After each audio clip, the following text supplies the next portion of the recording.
Gini, Wirang Birawa itu gue kenal dengan dia ya guys ya, gue kenal dengan dia bahkan waktu kasus Peggy ini kan pro dan kontra gue, yang gue tidak setuju dengan statement dia. Jadi gue ketemu, dia ajak gue ketemu, catat ya, dia ajak gue ketemu, ada semua buktinya. Gue ajak dia ketemu, lalu gue dengar dari dia, gue udah baca BAP mbak, gue gini gue gitu, gue posting, dia bilang jangan diposting dulu mbak fotonya, tapi gue posting aja, gue bilang apa, gue dan Wirang memiliki analisa yang berbeda, karena gue bisa adu secara intuisi, gue dan Wirang masih, intuisi gue masih lebih bagus. Tapi kalau kalian nanya bagaimana sekarang dia kok diam, itu nggak tahu, kalian secara aja langsung orangnya ya. Jangan kalian tanya-tanya. Yang pasti mereka semua ini bacotnya yang yakin sekali Peggy adalah tersangka itu dukun pura-pura, udah gitu aja. Ya, yang saya heran itu masih melintir ingin menjadikan tersangka Peggy dengan bukti-bukti baru. Makanya saya jawab begini, kalau kalian mau menciptakan bukti-bukti baru, artinya ciptaan bukti, ciptaan tersangka, itu silakan kalian cari Peggy yang lain. Kan kata Putri kan masih ada Peggy yang lain. Kalau saya mengamati gerak-gerik bicaranya gitu Mbak Salsa. Jadi gerak-gerik bicaranya, apalagi tentang dia diwawancarai sama yang namanya Deddy Mulyadi mengenai kasus suaminya sendiri ya. Ada korban katanya ya, sambil dia betul-betulin kerudung, sambil melipat tangan. Jadi disitulah saya Mimi jadi tahu gitu siapa dia sebenarnya gitu. Kecurigaan saya makin banyak gitu Mbak. Iya benar. Saya curiga. Dia mengincarnya teman-teman saya yang pernah ikut admin ketika 2017 sebelum kita pemilu.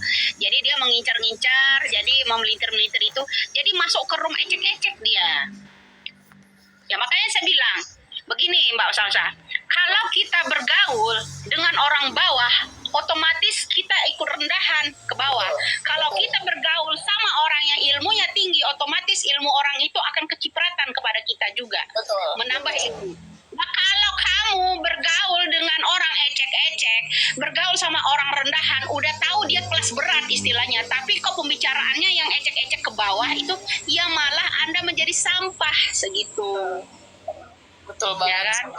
Seharusnya dia membawa jati dirinya, saya ini gelar saya ini sarjana hukum, ya kan, harus bergaulnya ke tinggi, ya jangan malah ikut nimbrung mengejar Widya, nimbrung ke yang teman-teman kita yang dulu mantan admin yang setelah menipu saya itu dulu, ya mencari-cari tahu tentang Widya, justru dia sekarang bukan mencari ke depan kasus seperti ini seperti apa gitu Mbak.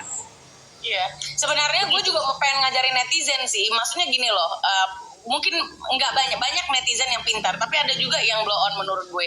Kalau kita lagi ngangkat kasus, nggak usah bahas personal, nggak usah bahas, oh dia kan, gue tahu tuh dia siapa. Emang setelah lu tahu Mbak Widya siapa, kenapa memangnya, gitu loh. Yang jadi pertanyaan, gue perhatiin Mbak, ada beberapa orang yang ikut menyerang Mbak Widya juga. Kenapa lu jadi kepanasan dengan kalau misalnya Mbak Widya ini dinobatkan sebagai wakilnya netizen? Kenapa lu yang kepanasan? Seberat itukah kepinginnya lu dinyatakan penobatan seperti Mbak Widya? Jadi dari judulnya tadi, karena Widya itu nggak level, ya saya jauh lebih hebat dari Mbak Widya gitu. Makanya kehebatannya apa? Dia nimbrungin di room yang cuma 300 orang gitu Mbak. Maka kenapa ilmunya itu akan semakin turun ke bawah, bukan semakin meningkatkan diri dia. Jadi ke bawah, anggap aja itu sampah kalau kata saya. Iya benar. Ya begitu. Kalau kamu lah jauh lebih hebat, bergaulah sama orang yang lebih hebat lagi agar ilmu kamu, insting kamu itu lebih tinggi lagi gitu. Menggalinya ilmu kamu itu agar menambah ilmunya tuh lebih banyak lagi. Betul. Aduh bateraiku jadi lowbat, terpaksa saya lari ke tempat pengecasan. Kabelnya pendek Mbak Salsa. Aduh, ya Allah. Tolong, nah jadi pindah, nah gitu. Nah, saya colokin udah merah nggak taunya. Nah jadi lanjutkan masalah itu tadi, ya pengen pengennya apa, merasa hebat, diklarifikasi ke sana, klarifikasi ke sini gitu. Seakan-akan dia nih hebat gitu. Widya, dia kan nyetus ya dari mimiknya dia. Kita sebagai orang awam biasa atau orang punya kelebihan menilai dia jauh lebih tahu mereka ya. Kenapa? Saya buktikan ya Widya, saya tuh jauh lebih hebat dari kamu. Saya bukan panik gitu. Ada apa dengan kata-kata paniknya? Saya ini bukan nggak mengamati, semuanya saya mengamati. Kata-kata panik, kepanikan dia apa sebenarnya ya? Setelah munculnya Widya, yang mengangkat kasus Vina ini kami, bukan Widya.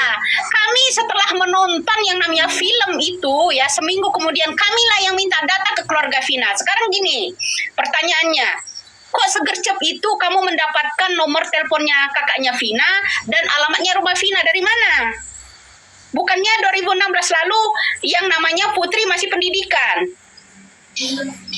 Betul. Sekarang gini, mungkin mereka lupa, oke lah, hebatlah kalian sebagai kuasa hukum, tapi kalau tidak ada influencer, pegiat sosial media, ya, pegiat sospol, kalian itu nggak, maaf nih ya, juga nggak ter-up gitu loh. Jadi yang merasa hebat menjadi kuasa hukum, kalian tuh harus baik-baik lah sama kayak kita gini. Ntar kalau kita goreng, kalian kelar. Karena apa? Karena kita sudah mendapatkan penghargaan dan pengakuan, ya. Kalau kalian orang baru-baru terus nyenggol-nyenggol, mending nggak usah nyenggol-nyenggol. Kau kalau mau bahas aja, nimbrung bareng-bareng. Jadi jangan, oh si ini gue harus lebih hebat daripada dia. Gue ngapain? Ya, sama Mbak, ada juga yang mengadu domba antara Mbak Widya dan aku loh. Saya akan buktikan gitu Mbak Salsa, karena saya itu jauh lebih hebat dari kamu Mbak Widya. Kamu itu bukan level saya, dari situ aja kamu dari itu Mbak Salsa, jadi tahulah pembicaraannya itu seperti apa. Jadi apalagi saya ini kan, kita ini ingin membebaskan 7 ini ya. Ketar-ketirnya dia seperti apa kita lihat aja nanti. Seperti apa. Ya, petunjuk-petunjuk saya ini nanti akan mengandung positif, akan menjadi jalan kebenaran untuk menyelamatkan saudara kita yang 7 yang sering disita ini. Jadi seperti itu. Nah, dia semakin memelintir. Saya lihat hari-harinya. Jadi teman-teman kita ini nggak sedikit, ya kan ribuan Mbak yang ada di TikTok ini. Setiap dia live masuk ke room siapa aja itu, orang yang menonton dia itu paling banyak 139, paling tinggi 200 orang. Jadi kalau menurut saya ya, justru orang yang merasa dirinya paling hebat di mananya gitu. Di mananya kok nimbrung masalah bahas-bahas masalah spiritual di situ. Bahas ya kan? Masalah spiritual salah orang dia. Kita benar. Malah justru gini Mbak Salsa, saya bukan orang orang hebat. Saya orang biasa ya. Jadi malah justru orang ini akan membuat dia semakin buruk gitu. Membuat perilaku dia akan semakin buruk. Kemudian jabatan dia ya seperti itu, yang tadinya smart jadi seperti itu. Dia nggak smart Mbak, jangan fitnah deh Mbak Widya. Itu baru fitnah. Makanya saya selalu ketawa yang dia bilang, saya buktikan ya Widya, saya itu bukan level kamu. Saya akan buktikan saya ini jauh lebih hebat dari kamu. Baru kamu tahu nanti siapa saya. Itu Mbak. Jadi kita perhatikan aja dari udah kayak bocah aja lu, jadi pakai level-levelan. ada level kayak game gitu, level 1, level 2 gitu kan permainannya ya. Iya, tapi sebenarnya dia nggak level kita sih Mbak, karena kita ini udah, terutama ya, kalau gue ini kan juniornya Mbak Widya ya, gue lebih duluan beliau berbicara, karena aku lahir 89 dan Mbak Widya ini sudah berbicara tentang Orba, tentang, gue ngikutin beliau, dia ada salah satu idola gue. Setara dengan anak saya, kalau sampean ya istilahnya kakak kelas lah dari anak saya ya karena awet aja mukanya seperti ini, nggak ada perubahan ya. Jadi di samping masalah kasus-kasus ini, dia mau coba mengutik saya. Nah, hari ini baru saya ceritakan ke Mbak Salsa. Saya itu bukan apa-apa. Kalau di pribadi Mbak Salsa hanya di orang-orang anak buah Tobleron. Saya juga begitu. Bahkan anak buah Tobleron ini calon bupati gitu. Butuh dukungan dari saya gitu. Apa kata orang? Nanti dikatakan saya menjilat karena apa? Saya tidak terikat dengan partai. Walaupun sekaligus itu 50 miliar bayarannya, tidak akan saya tertarik. Itu Mbak. Iya. Ya kita beda beda seragam aja kalau kita kan. Gitu aja, di belakang kita ini laki-laki beda seragam aja. Aku nggak ada Mbak, di belakangku nggak ada Mbak, di belakangku nggak ada hantu Mbak, di belakangku. Iya, makanya di belakang kita ya selama ini kita ini bergelut sama orang-orang munafik jadinya kan, seperti itu. Jadi kita menyelamatkan diri itu ya udah sebuah syukur yang sangat besar buat saya. Iya. Ya, nah jadi begitu. Karena kita tahu gerak-gerik ya dari condong matanya, gara-gara orang ini maunya apa gitu. Jadi udah kebaca, ketebak. Lebih baik kita menjauh. Betul. Seperti itu. Daripada saya jadi mafia, ayo. Tahu-tahu orang menjerat saya, wah Widya ngatonya mafia katanya nanti ujung-ujungnya. Banyak proyeknya, ya dah? Iya, betul. Mending saya sederhana aja begitu deh Mbak. Nggak mau saya Memang terlibat. justru Mbak yang sederhana, yang kayak kita gini Mbak, justru kadang-kadang lebih berisi. Ini gue bukannya mau narsis ya guys, itu fakta. Orang yang banyakan gaya rata-rata itu ininya kosong dan dia tuh bukan siapa-siapa karena mereka masih butuh pengakuan. Orang kalau butuh pengakuan itu sudah bisa dipastikan nol gitu. Ya dia salah satu contoh ya, dia mengatakan saya ini jauh lebih hebat kamu Widya, kamu itu bukan level saya ya, jadi saya hafal banget yang itu. Jadi dari gerak mimiknya saya udah tahu siapa dia. Jadi seperti itu. Jadi saya sejauh ini masih kita berjuang untuk yang namanya 7 tersangka itu kita selamatkan. Nah, kembali ke yang namanya narasi Rasman, ya kan? Saya akan buktikan Widya atau bersama netizen, Widya bersama netizen yang akan menang bisa membebaskan yang namanya Peggy Setiawan apa saya. Makanya dia kan marah. Hakim itu dukun apa-apa gitu kan. Makanya saya komen aja hore Widya menang gitu doang, saya komennya di roomnya dia ya, seperti itu gitu. Itu makanya saya gelarin dia celengan bagong, makanya saya bilang dia kan sebuah celeng ya, yang bagong sana bagong sini. Jadinya dari tim advokat aja dia udah udah dipecat. Jadi dia mencari pekerjaan artinya apa, dia telepon yang namanya ke kuasa hukum yang namanya Peggy Setiawan minta pekerjaan ya kan. Setelah ditolak dia barbar karena dia juga udah di tim advokat mereka itu resmi kan dipecat dia kan, jadinya seperti itu ya. Bukan kita nggak tahu, Banyak juga kasus kawan gitu ya kan. banyak. Makanya kebetulan Mbak Caca kemarin ya dibuka lah mau Yakuya, jadi saya pelintir juga secara ngelawak gitu, pengen tahu siapa Rasman gitu ya. Nah sekarang gini nih, kita kan pejuang 98 ya Mbak. 2010 yang namanya Buaran udah ada kampus belum, saya tanya? Belum ada.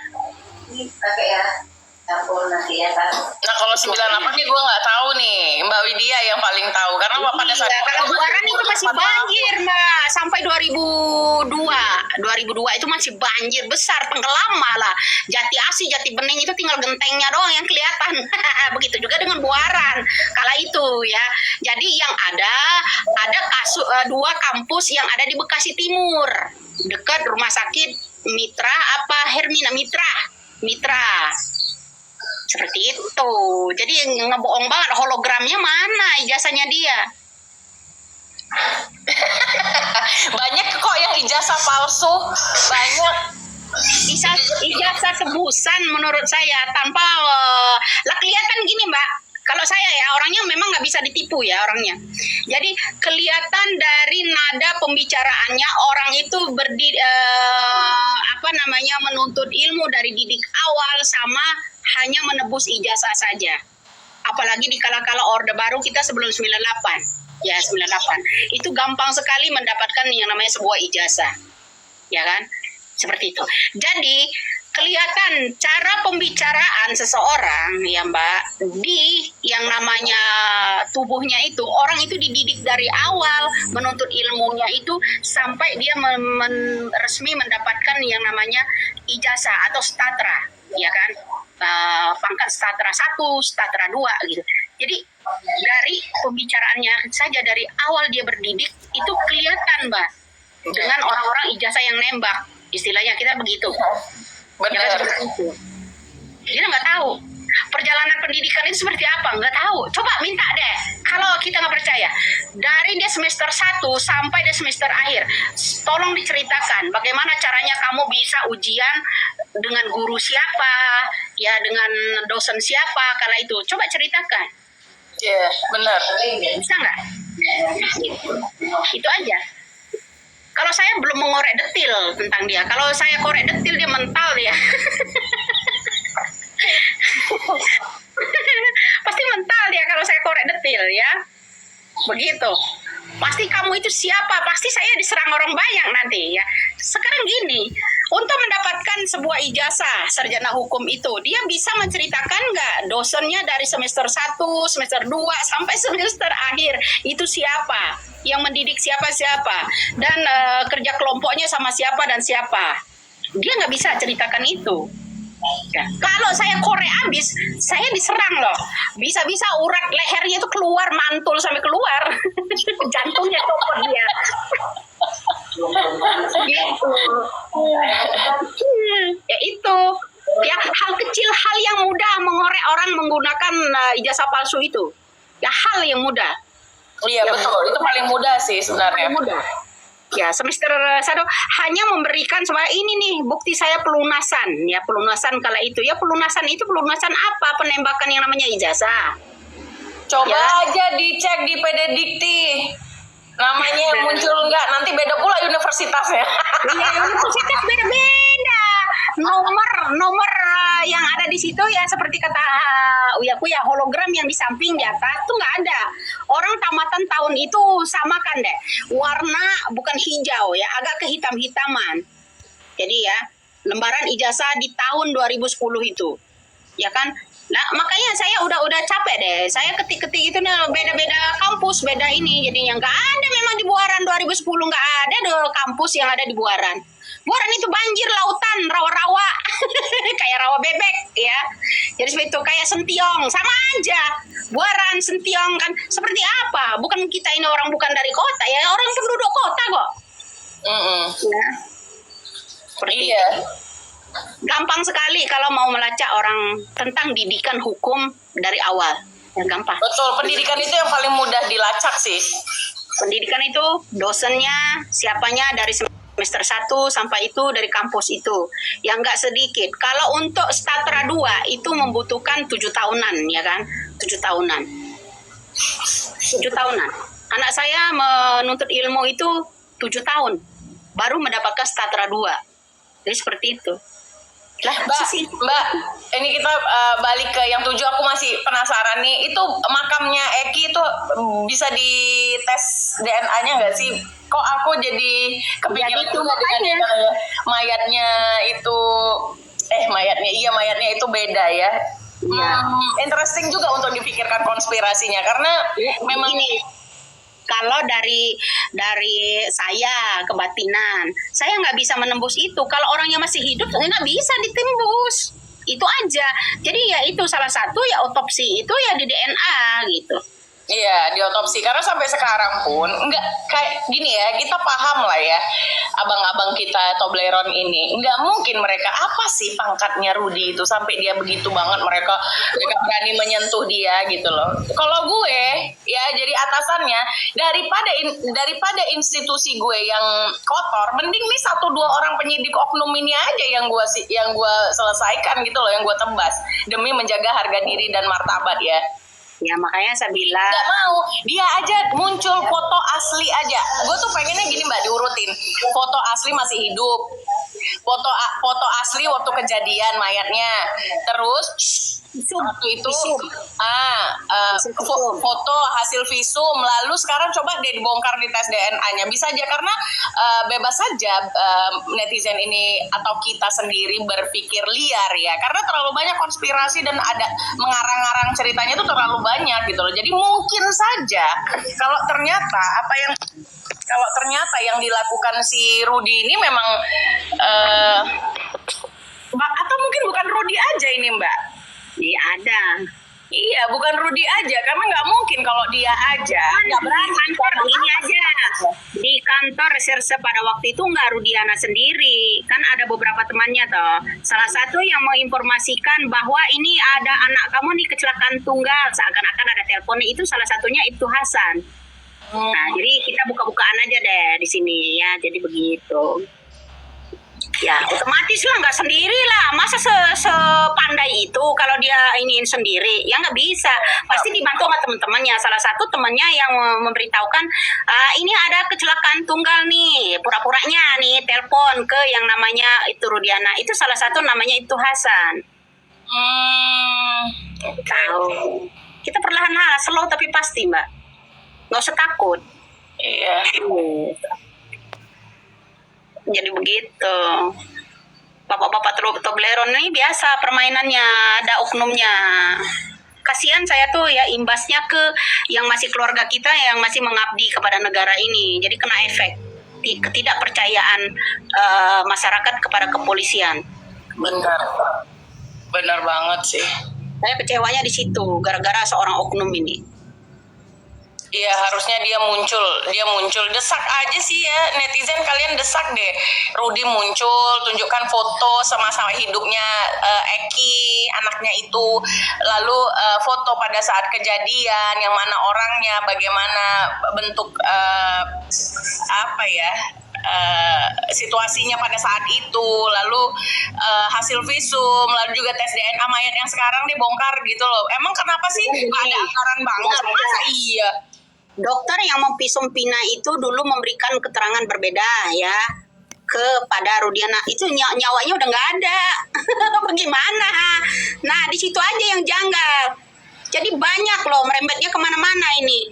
Pemisum yang namanya Vina, dokter kala itu hilang.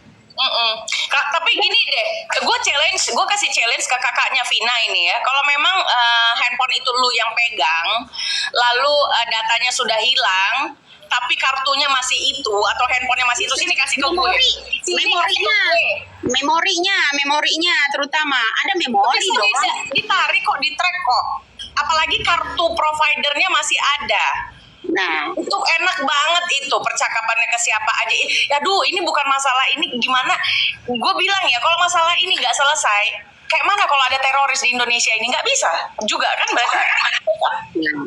Nah, kita mengingat masalah teroris. Saya 2016 lalu bahas masalah teroris ini kan. Udah sejak itu udah berkurang ya teroris yang ada di Indonesia ini ya kan. Itulah salah satu kita lah jalan pendamainya istilahnya kan. Saya ingin bersatu rakyat kita tanpa dibalut dengan agama, rasis, etnisitas seperti itu. Nah, begitu juga dengan ini Mbak, kasus ini ya kan.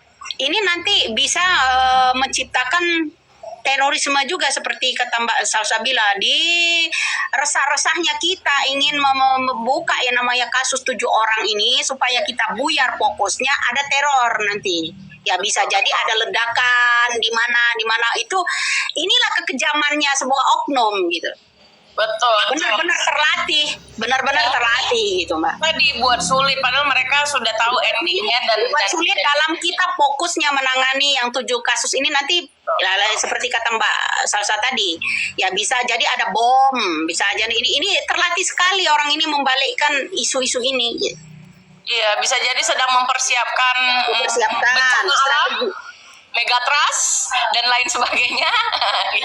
Strategi mereka kuat iya, sekali. Strategi sih emang. Buktinya banyak kasus-kasus yang lenyap gitu. Jadi kita memang dilema ya Mbak. Kalau kita nggak angkat ini gimana? Kalau kita mau angkat yang ini juga ya repot. Jago ya, sudah terlatih sekali jadinya ini. Ngalahin CIA.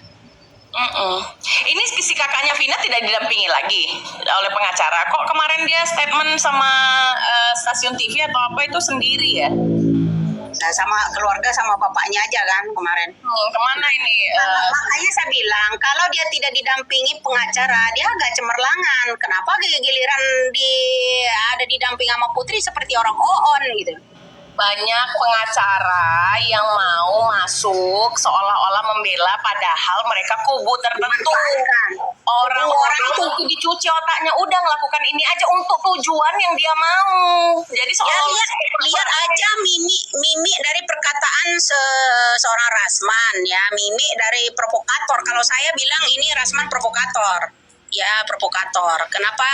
Ya dari miminya Rasman itu dia kan mau menyusup ke tim kuasa hukumnya yang namanya Peggy Setiawan. Itu salah satu contohnya. Karena apa? Niatan dia mau mendorong yang namanya orang-orang termasuk Caca sebagai indigo, didorong agar Peggy Setiawan itu bagaimana caranya agar didorong menjadi tersangka. Seperti itu. Caca ini receh. Lihat strategi ya, Mbak ya. Supaya kacau, menyusun strategi. Makanya saya bilang menyusun strategi mereka ini diciptakanlah sebuah praktisi sebagainya gitu ya. Seperti contoh Rasman, ya seperti itu. Ya, itu salah satunya dia akan menyusup ke kuasa hukum yang namanya minta pekerjaan lah, ya ke yang namanya kuasa hukum dari Peggy Setiawan. Ada apa? Sebuah tanda kutip. Ada apa ya? Ya kan mereka akan menyamar gitu.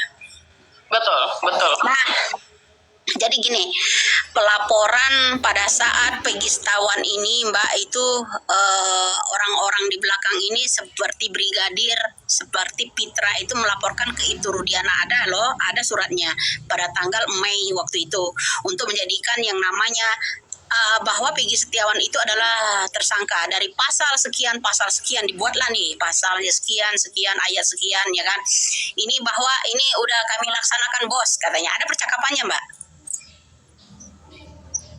Seperti jadi nggak heran saya kalau orang-orang sejenis Pitra bergabung di tim Polda Jawa Barat, ya nggak heran. Juga ada yang namanya pengacara yang kemarin ucapkan otak pelakunya adalah Peggy Setiawan. Jadi orang yang menangkap itu menciptakan penangkapan untuk Peggy Setiawan ini orang-orang di tim Polda semua. Iya Mbak, bukan pengacara aja Mbak, ada yang lain juga itu yang memastikan seperti itu. Iya ada dari mantan, ada seorang itu juga, ada seorang brigadir di situ. Ya situ sudah jelas. Ada juga yang peramal-peramal Mbak juga bilang kayak gitu. Ya ada, ya suratnya ada. Nih saya tampilkan di background. Mana nih? Aduh, susah juga cari efek ini. Gimana ini? Ya, susah ini cari efeknya. Saya nanti ya di background ini. Coba saya tampilkan ya. Mana itu? Aduh, ya Allah. Nggak ada juga. Ya aturan tadi dari awal tadi Mbak. Dari awal tadi aturannya kita tampilkan ya. Ini susah. Saya susah carinya ini. Susah Mbak. Jadi malah ada teka-teki, malah ada tawaran-tawaran dari TikTok ini malah. Begitu. Nah itu ya, kita yang penting ke depan ya Mbak Salsa, kita ingin membebaskan yang 7 dulu. Kalau 7 ini bicara artinya dia perlahan-lahan menguak saksi, perlahan-lahan itu keterangannya akan didapat. Pasti bisa lah membuka itu siapa. Pertama itu nanti AF dan Dede itu memberikan keterangan palsu. Itu salah satunya. Jadi bukakanlah pintu untuk membebaskan yang namanya 7 tersangka yang masih mendekam di penjara saat ini. Itu aja. Jadi terima kasih Mbak Salsa karena kita semangat terus. Ya selalu dong. Power kita harus full. Tapi slow jangan tanpa arogan, santai aja, santai. Biar dengan gaya kita santai biasa seperti ini, banyak praktisi yang sana mengamuk-ngamuk kan. Termasuk Kamarudin Simanjunta. Semuanya itu ingin menangkap saya. Gue juga bingung deh. Kenapa sih dia jadi begitu? Ya kan timnya, advokatnya udah beda sekarang. Beda dari jalur yang namanya zamannya SBY. Ya kan, zamannya SBY dia kan menggulung Jirowaci yang namanya siapa namanya? Andi Mararengeng, termasuk Angelina Sondak. Dulu dia yang gulung kan. Sekarang beda, udah beda jalur. Ya kan? Ya, kembalikan lagi ke kasus Sambo kemarin. Ya, Kenapa dia tuh malah nyenggolnya Mbak Widya gitu? Kan tolol banget ya, maaf ya Mbak Widya. Lah iya, nah, orang kelas kakap gitu loh. Kasus Sambo aja dia bisa nangani dia ya. Kan sekarang dia nggak ada kekencangan itu ya. Malah ingin menetapkan yang namanya Peggy Setiawan kan. Itu ada bukti katanya. Lah namanya bukti diciptakan bisa mentersangkakan siapapun dong. Betul, gue setuju. Nah, maunya saya ciri-ciri. Ayolah Kapolda Jawa Barat, ciri-ciri DPO itu keluarkan fotonya, ciri-ciri orang itu. Biar tidak terjadi salah tangkap. Ya kan? Iya. Salah tangkap ini membutuhkan waktu berbulan-bulan untuk membebaskannya. Dikit-dikit Butuh berbulan-bulan untuk membebaskan. Iya. Dikit-dikit alibinya Jadi bukan kelihatan. konsumsi publik. Mana bisa lu udah kayak gini kok nggak konsumsi publik? Harus meluruskan kalau orang biasa aja buat Malah menyerang individu ke Widya kan. Banyak Iya. pejabat yang menyerang yang senior kelas kakap. Sambo aja dia bisa atasi. Sekarang itu menghalangi Widya kan. Malah Widya yang diserang ya kan, seperti itu. Ada apa? Ada cetusan udara sih, saya diemin tapi biarin. Artinya kalau ada orang yang tersindir dari narasi-narasi saya ini, berarti ini berat, ya berat. Lawan saya tuh nggak sedikit, ya. Lawan saya tuh nggak sedikit. Pengacara aja segitu banyaknya timnya. Gitu. Sampai mereka menggunakan akun saya membuat palsu ya, meminta-minta donasi untuk keluarga Peggy, kemudian giveaway ya, iPhone gitu. Saya udah nggak heran. Jadi netizen ini udah pinter. Ya. Seperti itu. Jadi semangat Mbak. Kita di sini ya, terutama orang yang udah dikontrak sama Tobleron, terutama dia ada tujuan pansos ya, terutama dari Mbak Najwa ya. Kemudian saya juga disenggol-senggol sama yang orang yang senior banget menurut saya. Satu, Kamarudin Simanjunta ya. Apalagi yang ejek-ejek, yang celengan Bagong ya, apalagi tambah rame. Yang namanya celengan Bagong kalau belum penuh yang digoncang-goncang rame kan, itunya koinnya. Itu namanya celengan. Itu maksud saya. Kalau yang nggak tahu arti celengan Bagong itu seperti apa, kalau itu belum setengah diisi ya celengan itu ya, boleh kalian mau plastik kayak mau celengan Bagong kayak, kalau belum diisi koin ya setengah pun belum nyampe, goncang aja rame kan. Iya, benar. Nah ini sekarang mau pilkada yang sekarang ini sedang jadi pahlawannya, hati-hati star syndrome. Itu aja pesan gue ya buat kalian semua yang sedang diagung-agungkan, hati-hati star syndrome. Benar Mbak, karena udah digiring ke ranah politik loh. Oh, pengacaranya ini dari ini, jangan dibawa ya. Ternyata dia pan. Ternyata celengan Bagong pan. Makanya saya bilang celengan Bagong kalau belum diisi penuh celengan itu akan nyaring bunyinya, digoncang-goncang sedikit, senggol dikit, gitu celengan. Ya kan kalau belum penuh, itu celengan. Sama halnya dengan si Anu itu. Si tuyul jumbo. Ada istilah baru lagi, tuyul jumbo ya. Seperti itu.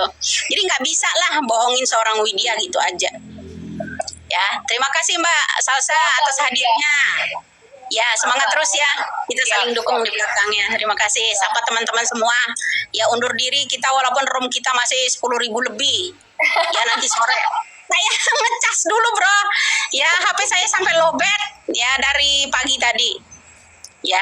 Siap Mbak, siap Mbak. Ya, makasih Mbak Salsa. Bye-bye. Sehat selalu ya. Ya, Mbak. Buat teman-teman juga yang hadir dari beberapa belas ribu masih bertahan sampai 10.000 lebih ya. Jadi terima kasih buat hadirnya kalian semua. Ya tentu saja kita kan di sini ya Mbak Salsa butuh bantuan juga dari netizen. Dukungan netizen inilah untuk rakyat, kepentingan rakyat, bukan kepentingan golongan ya. Ingat ya, kita bukan kepentingan golongan. Ini kepentingan rakyat, terutama 7 tersangka itu tugas kita bersama, bukan tugas saya sendiri. Ya, tugas kita bersama. menyelamatkan 7 tersangka itu agar menguat tabir ini yang sebenarnya. Betul, betul. Ya. Betul, Ya, Mbak. itu aja. Makasih ya, Mbak. Ya, Mbak. Ya, sampai Kodam, jumpa. bentar, Mbak Widya, kodam chargernya lagi lowbat.